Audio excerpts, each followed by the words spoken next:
Bismillahirrahmanirrahim. Muhammadun Rasulullah alaihi salatullah wa alihi wal ahibba. La ilaha illallah Muhammadun Rasulullah alaihi salatullah. Bismillahirrahmanirrahim.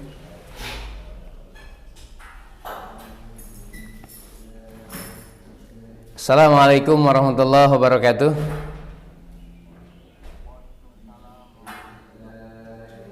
Alhamdulillah, ini suaranya Pak Patur, ini saya kenal ini. Biar beliau mengatakan tidak ya. Alhamdulillahirabbil alamin.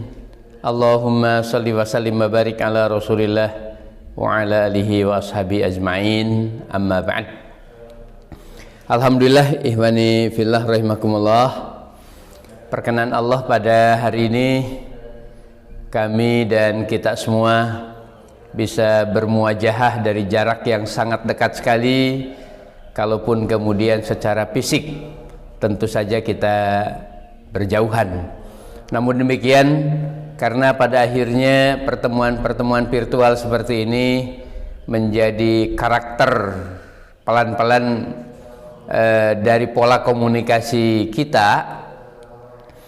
Tentu saja banyak yang bisa kita syukuri, dan tentu saja lebih daripada itu semoga tidak menghalangi kita untuk mendapatkan kebahagiaan yang menuju kesempurnaan dan ketentraman yang juga menuju kesempurnaan, juga kenikmatan-kenikmatan lahiriah semoga juga menuju kesempurnaan, sebagai bukti bahwa kita berbeda pada umumnya dalam visi pergerakan kehidupan ini.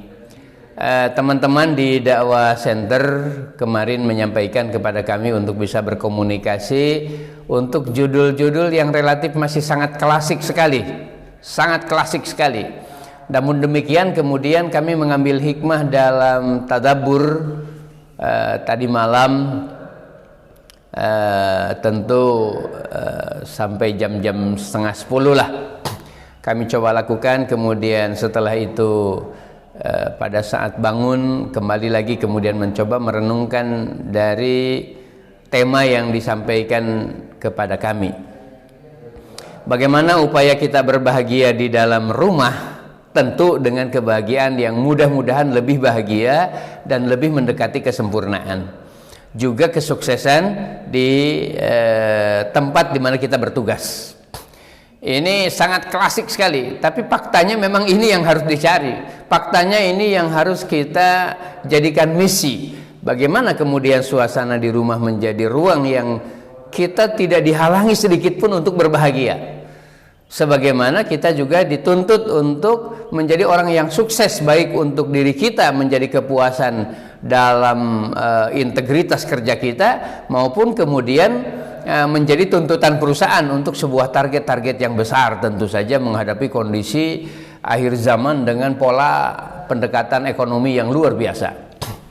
Baik ihwani fillah rahimakumullah, untuk tema ini terkait dengan bagaimana di kantor sukses, mungkin hanya menyinggung sedikit sebentar ya. Bahwa SOP-nya sudah jelas, jadwal sudah jelas, kemudian hitungan jasa kita ada di sana juga sudah jelas dalam bentuk gaji bulanan dan lain-lain, sehingga ini relatif tinggal menjalani saja, mengikuti komando, integritas kerja yang tuntas. Kemudian SOP yang ditawarkan dari mulai detik di mana kita berada di kantor sampai kemudian kita kembali memasang finger kita, selesai sudah. Target-target yang paling minimal sampai yang paling maksimal sudah bisa diukur, dan tentu saja ada pola evaluasi kinerjanya, itu sudah dilakukan oleh sebuah departemen besar di sana. Hal yang kemudian ingin saya sampaikan, bagaimana kesuksesan ini tidak menghalangi nanti ketika kita pulang ke rumah dan berangkat dari rumah. Ini yang kadang-kadang ada terjadi Ya, bukan diskomunikasi ya, bukan disoperasional juga. Mungkin pikiran kita sedikit agak membelok. Contoh, ketika di kantor kita mengambil makanan-makanan instan yang disiapkan di meja, atau kemudian kita akan menuju ke warung sebentar ba'da duhur, atau kemudian kita menuju ke warung besar yang memungkinkan kita bisa mengekspresikan nikmatnya makan. Nah, disinilah pentingnya pengendalian. Betapa banyak orang yang hari ini memadai bisa menikmati gajinya, menikmati jasanya, menikmati bonusnya, di saat yang sama pola mengkomunikasikan antara nikmat-nikmat yang didapatkan berupa material atau berupa uang, ketika mengekspresikan dan mengkomunikasikannya dengan makanan. Ini komunikasi dengan makanan gimana? Disinilah kemudian wattaba'a hawahu wa kana amruhu furuta. Ukuran kita menjadi sangat longgar untuk mencari, mendefinitifkan tentang makanan yang halal dan berkah, bergizi dan berkualitas, dan di dalamnya tentu ada kehalalan. Oke, masalah halal sudah jadi komitmen kita. Tidak mungkin kita mau masuk mencari makanan-makanan yang riba, mencari makanan yang syubhat, mencari makanan yang halal. Sudah selesai, komitmen kita tidak mungkin mau masuk ke ruangan itu. Tapi kelebihan kita makan, pilihan kita makan yang dipenuhi dengan kelezatan, ini menjadi ruang yang tidak mudah dikendalikan. Tak terkecuali terjadi pada diri saya, dan insya Allah juga terjadi pada diri kita dalam beberapa hal ya. Bagaimana kemudian semua warung menyajikan makanan selezat-lezatnya agar kemudian kita menjadi langganannya. Ya, dari mulai MSG-nya atau monosodium glufamat yang memberikan rasa kesan yang dalam sekali berupa kelezatan, tersimpan kemudian dari mulai mengunyah sampai menelan, energi kimia yang memadai sekali memang untuk menarik minat untuk kita menambah. Selain lezat, dan memang menawarkan ruang-ruang di mana kunyahan itu menjadi sangat nikmat sekali. Ya, normal lah kalau kemudian porsi kita ditambah. Normal lah kemudian kalau porsi kita juga kadang-kadang tidak terkendali. Allahu Akbar. Ini persoalan yang kelihatan sederhana. Wong ini uang saya juga, wong tidak kurang juga. Tapi sekali lagi, efek makan yang terlalu lezat, kemudian terlalu banyak, sudah.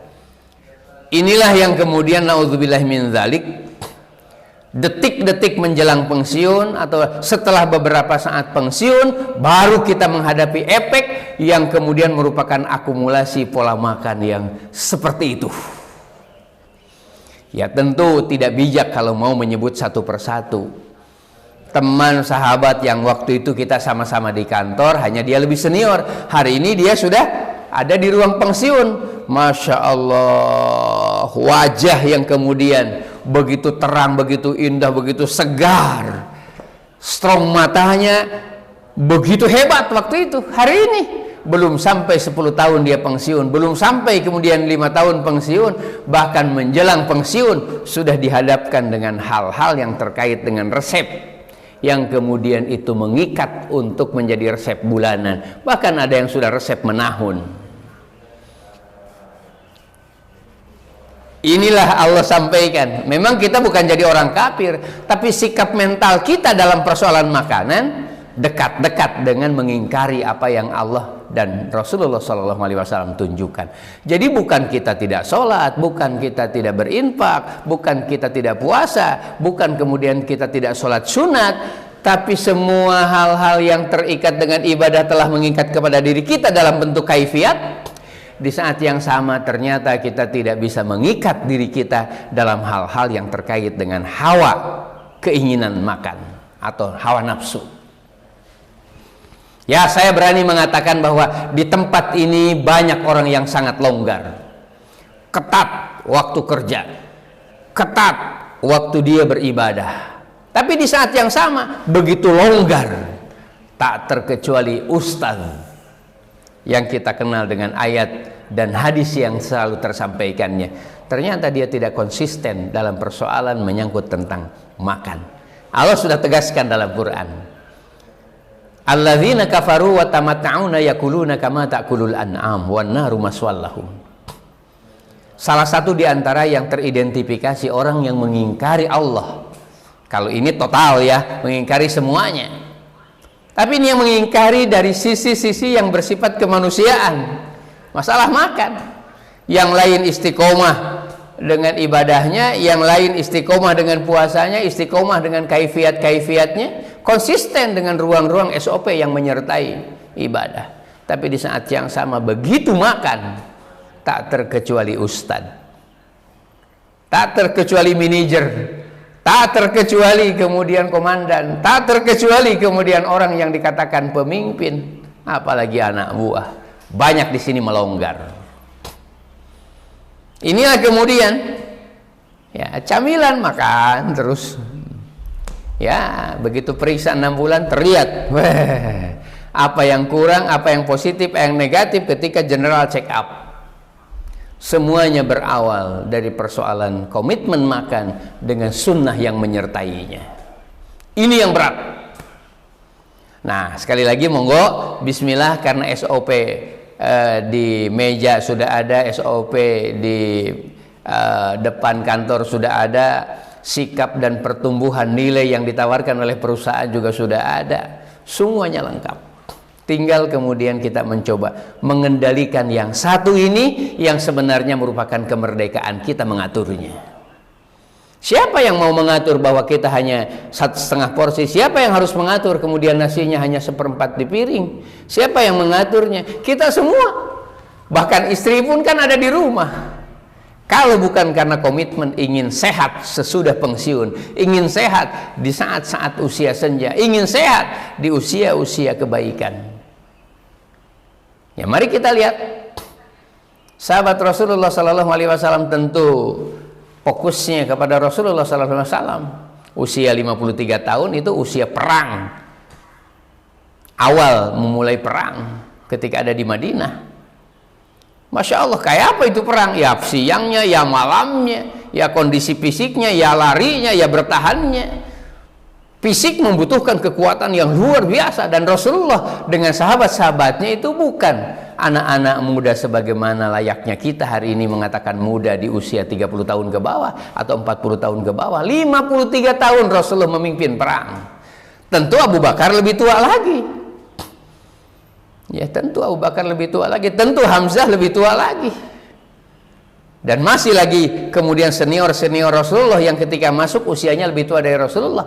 Toh ternyata mereka menjadi barisan pasukan yang tidak pernah keteteran dan tidak pernah kemudian mundur, maju dengan tandang ke gelanggang, menampakkan fisik-fisik yang kuat.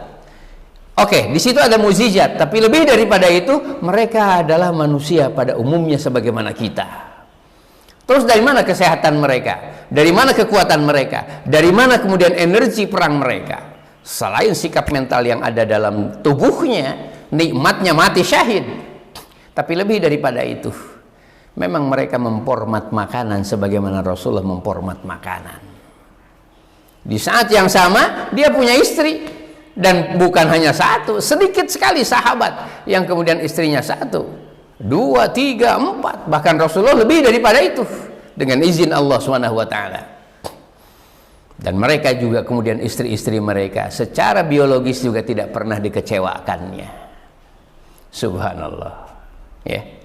Nah, ikhwani fillah rahimakumullah, untuk persoalan SOP saya katakan tadi, target perusahaan, bagaimana pola kerjanya, menyangkut pola komunikasi, bagaimana sinergitas antara satu departemen dengan departemen yang lain, bagaimana mengukur pola kinerja, semuanya sudah menjadi bagian daripada manajemen kontemporer hari ini yang makin canggih, makin hebat, makin terukur, bahkan secara masif dan sistematis.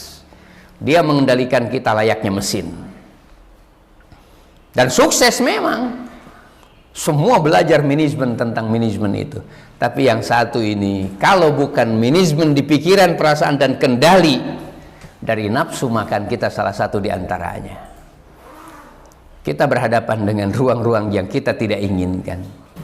Mestinya dia menikmati pergerakan yang sederhana yang membuat sehat, malah kemudian selesai pensiun dia tinggal menunggu yang mana lagi penyakit yang akan datang. Bukan penyakit sesudah pensiun, tapi akumulasi dari perjalanan panjang pola makan yang kemudian puncaknya di usia-usia seperti itu. Kebetulan sudah pensiun. Nah, mari kita lihat sepintas saja bagaimana saudara-saudara kemanusiaan kita dari bangsa lain. Allahu Akbar. Ya, tidak perlu merinci, tapi di hadapan mata kita atau setidaknya dalam berita, mereka yang dibesarkan dengan komitmen makanan yang luar biasa, sistem makanan yang sudah menjadi kultur, semua dibuat makanan oleh mereka untuk bangsa yang lain, tapi mereka sendiri konsisten dengan kultur apa yang diwariskan oleh nenek-nenek moyang mereka. 60 tahun, 70 tahun, maaf, secara politis Indonesia hari ini sebenarnya satu di antaranya karena orang-orang tua dari bangsa lain yang ada di Indonesia usianya sudah 70 tahun, usianya sudah 78 tahun, bahkan yang satu itu sudah 82 tahun, itu masih ikut mendesain kondisi politik ekonomi yang ada di Indonesia ini. Sehat secara fisik, padahal usianya sudah senja. Jadi kekuatan akumulasi berpikir dan pengalamannya puncak-puncaknya mereka berpikir dengan sangat kuat sekali. Di saat yang sama usia senja tidak mengurangi kekuatan fisiknya, kalaupun tidak bisa berlari tapi dia dikatakan sehat. Salah satu di antaranya, walaupun mereka memproduk makanan yang sangat banyak, yang instan, yang lezat, tapi untuk makanan mereka di rumah, di kantor, dimanapun dia konsisten dengan apa yang dititipkan oleh nenek-nenek moyang mereka. Salah seorang yang kemudian menjadi seorang pelatih ini di daerah dari Manggar ke sinilah, saya kira sebagian teman-teman yang kenal, Masya Allah, beliau memang Muslim, ya. Saya bilang, Masya Allah, Pak Haji, kok usia sudah masuk 78, kok pergerakan kaki masih sangat kuat sekali, kuda-kudanya masih sangat kuat sekali, tangan ketika kemudian meraba untuk mendeteksi di mana tempat-tempat kemudian darah kotor itu berada. Ya Allah ya Rahman. Ya, apa kata mereka? Ya, dia bilang, nenekku makan seperti ini, itu yang saya makan hari ini. Nenekku bilang kalau malam sudah tidak ada lagi karbohidrat, seperti itu saya lakukan. Ya Alhamdulillah, dia bilang, saya tidak punya jampe-jampe khusus untuk itu. Tentu ada doa, tapi lebih daripada itu tindakan saya, kata dia. Apa yang diajarkan oleh nenek kita, dan saya melihat nenek saya 98 tahun, kata dia. Yeah. Dia memang jalurnya dari Pontianak. Ya, kemudian lari masuk ke Balikpapan. Ya, hari ini usianya sudah 76 atau 78 ya. Tapi masih sangat kuat sekali. Salah satu di antaranya dia katakan, ya, saya tidak bisa buat apa-apa. Kalaupun saya punya kemampuan hal yang terkait dengan, tapi saya berupaya untuk tidak menjadikan obat yang saya miliki ini adalah makanan bagi saya. Saya akan menjadikan makanan sebagai obat, bukan obat sebagai makanan. Ya luar biasa ini. Nah, monggolah bismillah. Untuk yang satu, untuk sukses di kantor, selesai sudah. Asal kita mampu mengendalikan makanan, mengendalikan MSG. Kalau perlu menolkan MSG. Kembali lagi kayak orang kampung, bawa bekal dari rumah yang digerus oleh istri kita. Yang hari ini juga sudah ada namanya bumbu halawah yang di dalamnya selain asli bumbu ditambah lagi kemudian dengan probiotiknya. Ya, sehingga memang kita makan jamu lah plus dengan energi mikrobakteri yang bisa menghadapi bakteri-bakteri jahat di dalam tubuh kita termasuk virus. Subhanallah. Monggo ambil kembali rantangan kecil, tidak apa-apa itu menyertai kemudian makanan kita, sehingga kita tidak harus masuk di ruangan-ruangan lain, tidak harus keluar kemudian mencari teman untuk kuliner, mencari yang paling lezat, mencari yang paling nikmat, mencari yang kemudian lebihnya karena nikmatnya, lebihnya karena banyaknya, lebihnya karena lezatnya. No. Insya Allah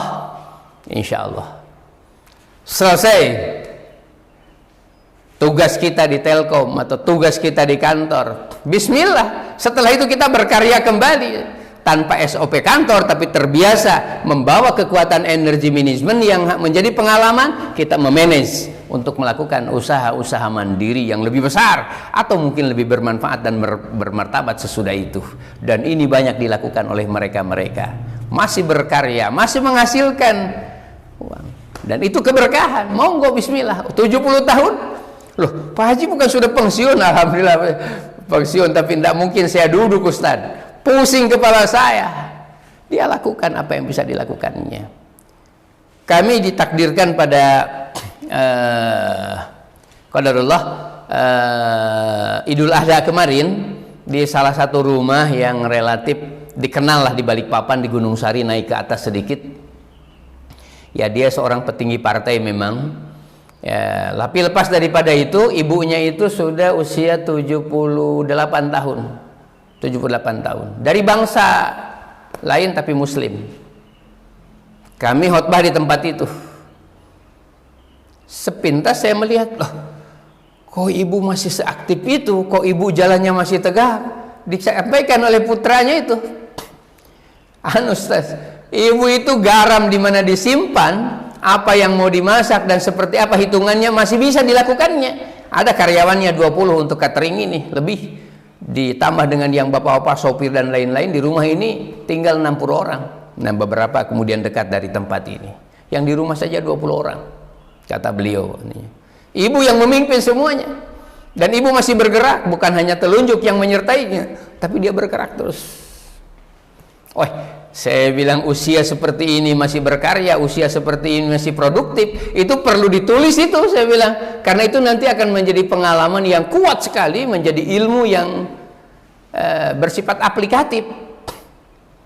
Terus dia katakan apa? Ya bukan hanya itu Ustaz, yang membuat ibu sehat itu sebenarnya ibu itu puasa Senin Kamis, bahkan puasa Yaumul Bid. Akhirnya saya konfirmasi, betul dia. Masya Allah, usia 78, Senin Kamis, seorang perempuan jalannya masih tegak. Silakan kalau mau mengunjunginya. Ya, istrinya Pak Jitarmo. Ya, pas betul-betul saya melihat kenyataan. Jawabannya sederhana. Kalau begitu saya bilang tidak usah ditulis bukunya, ini aja yang satu. Warisan Rasulullah SAW dengan izin dan hidayah dari Allah Subhanahu wa taala untuk sahabat dan umatnya. Ini bukan lagi tidak makan, bukan lagi tidak kuliner. Maksud saya di kantor ya. Tapi kemudian puasa. Ya, kalau mau dideret orang-orang hebat hari ini di Indonesia yang masih energik di usia-usia seperti itu, salah satu di antaranya energinya yang terkait dengan kesehatan fisiknya adalah puasa Senin Kamis. Bismillah, kalau ini bisa dilakukan, maka akan ada mukjizati kerja-kerja kita. Selesai usia 55, 56, 60. Nah, insya Allah setelah itu produktivitas kita tidak berkurang, hanya tenaga kita kemudian tidak sekuat dulu, tapi energi kesehatan kita memadai, masih terkoordinasikan makanan minuman menjadi sumber-sumber sehat. Bukan obat menjadi makanan, tapi makanan menjadi obat. Tentu pengendaliannya yang penting. Apa yang salah dari nasi? Apa yang salah dari roti? Apa yang salah dari mie? Jumlahnya, kadar, volume, dan waktu. Saya tidak makan Ustaz, cuma malam kadang-kadang tidak kuat sehingga makan mie lagi. Nah, saya kira selesai. Monggo, karena sudah dilakukan, diterapkan, tinggal konsisten dan dijaga bahwa itu adalah sumber kekuatan, sumber mukjizati, sumber keberkahan, dan sumber ibadah. Kerja dengan sunnah Rasulullah Sallallahu Alaihi Wasallam. Awalnya berat untuk memulai puasa Senin Kamis, tapi pelan-pelan itu menjadi rutinitas yang menjadi karakter kerja kita dan menjadi pola komunikasi kita dengan makanan, pola komunikasi dengan tubuh kita yang menyertai sehat yang bermartabat, sehat yang bermanfaat dan hampir tanpa batas. Besok meninggal dunia, hari ini masih sehat. Ini yang dimaksudkan sukses kerja. Karena untuk sukses dari sisi gaji, sukses dari sisi karir, insya Allah siapapun mereka yang konsisten dengan ruang-ruang disiplin kerja yang ditawarkan perusahaan, maka dengan sendirinya kenaikan itu datang sebagai sebuah integritas yang ditawarkan oleh diri kita untuk perusahaan. Bismillah, sukses jempolan, apresiasi akan datang terus. Tapi sejarah berkata, jangan diakhiri hanya karena tidak di kantor. Nah, inilah pentingnya kemudian bagaimana kita di rumah. Ini juga sudah selesai. Adapun hari ini kita bertemu dan membahas lagi karena ayatnya seperti itu, liqaumi yatafakkarun. Ayat tentang pernikahan itu diakhiri dengan kalimat la ayatil liqaumi yatafakkarun. Ini bersifat istimroriyah. Berkelanjutan itu pencerahan, berkelanjutan itu mengingatkan reorientasi dari pernikahan. Bahwa pernikahan di usia awal sampai usia senja, sampai usia kematian, bahkan sesuai kematian pun tetap harus diingatkan. Jadi dalam catatan seorang pakar parenting yang hari ini menjadi guru saya, banyak saya berguru kepada beliau dalam hal-hal yang seperti ini. Apa kata dia? Pernikahan yang tidak dilakukan pencerahan, yang tidak diulang orientasi tujuan pernikahan, banyak sekali terjadi eksploitasi psikologis. Ruang-ruang cinta yang berkurang, ruang-ruang sakinah yang berkurang, ruang mawaddah yang berkurang, bahkan ruang warahmah juga berkurang. Na'udzubillahi min dzalik. Nah, salah satu ayat yang kemudian diingatkan oleh Allah Subhanahu wa taala di dalam Quran surat Ar-Rum ayat yang ke-21, mungkin setiap ada pernikahan kita hadir mendengar lagi, sebenarnya memang seperti itu ayatnya. La ayatil liqaumi yatafakkarun. Kalau ada kalimat la ayatil liqaumi yatafakkarun, catat pesan moralnya. Bahwa ayat ini harus diulang-ulang menjadi ayat yang mencerahkan, yang mereorientasi selalu tujuan dari pernikahan. Insya Allah itu kuat. Bahwa tujuan pernikahan adalah sakinah, mengingatkan kembali, saling pengertian, kalimat saling yang dibutuhkan dalam hal kebaikan, saling memijit, saling melihat, saling mencubit, saling memberi makan, saling menghargai, saling memfasilitasi, saling mendengar, saling berbicara, saling dalam hal-hal yang baik, itulah sakinah. Itu ruang sederhananya. Tidak boleh ada egoisme di sini. Kenapa? Karena kebutuhan di tempat ini, istri butuh sapaan, suami juga butuh sapaan. Masya Allah. Ya.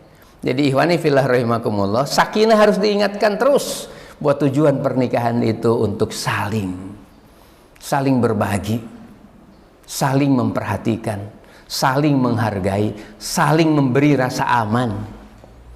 Jadi sakinah itu bukan karena suami yang hebat bertemu dengan ibu yang hebat. Suami yang menerima kekurangannya akan dilengkapi oleh istrinya, sebagaimana istri yang hebat menyadari bahwa ada sesuatu yang harus dilengkapi oleh suaminya. Pertemuan kesadaran bahwa dirinya tidak lengkap kalau tidak ada suami, dirinya tidak lengkap kalau ada istri, itulah sakinah. Sakinah bukan istilah abstrak. Sakinah bukan ada di langit. Sakinah ada di rumah. Sakinah ada di wajah istri. Sakinah ada di wajah suami. Reorientasi selalu, kembalikan selalu, ingatkan selalu. Di usia 50 diingatkan, di usia 40 diingatkan, minggu depan diingatkan, bulan depan diingatkan, bahkan sesekali kemudian merenung, mentadaburi mengapa Allah membuat visi begitu besar, sederhana, kelihatan abstrak, tapi realitasnya nyata. Hari ini kan, mudah-mudahan mendapatkan keluarga yang sakinah, mawaddah, warahmah, sebuah istilah yang abstrak. seolah ada di langit jauh sekali, padahal begitu dekat. Begitu dekat. Di ruang teknisnya sudah sering sekali saya sampaikan. Tapi kenapa disampaikan lagi? Karena saya juga sering lupa, kita juga sering lupa, Bapak juga sering lupa. Ya udah diingatkan kembali bahwa ada namanya kening istri, dan ternyata dia punya hak untuk mendapati kecupan dari suami. Dan ada yang lain-lainnya yang juga membutuhkan kebahagiaan, sentuhan yang melahirkan kenikmatan-kenikmatan dahsyat. Nah, disinilah pentingnya kita konsisten dengan ayat berikutnya dari surat Ar-Rum. Di situ bicara tentang al-lail, di situ bicara tentang an-nahar, di situ bicara tentang karakter kerja di siang hari yang dibangun oleh ruangan-ruangan di mana rumahnya berbasis syariah, berbasis sunnah. Bukan kita mau sholat terus, tapi tata tertib mengatur SOP dari rumah secara global Allah sudah mengaturnya. Dalam satu malam itu ada ruang komunikasi verbalnya, ada ruang komunikasi fisikalnya, ada ruang komunikasi psikologinya, ada ruang komunikasi spiritualnya. Bagi sudah, waja'alna naumakum subata waja'alna laila libasa waja'alna nahara ma'asya. Di malam hari itu ada pakaian, di malam hari itu ada ibadah, di malam hari itu ada sesuatu yang kita miliki tidak dimiliki oleh istri dan istri membutuhkan. Sebagaimana suami memiliki sesuatu dan hanya bisa dinikmatinya ketika dia mendapati istrinya. Dibagi.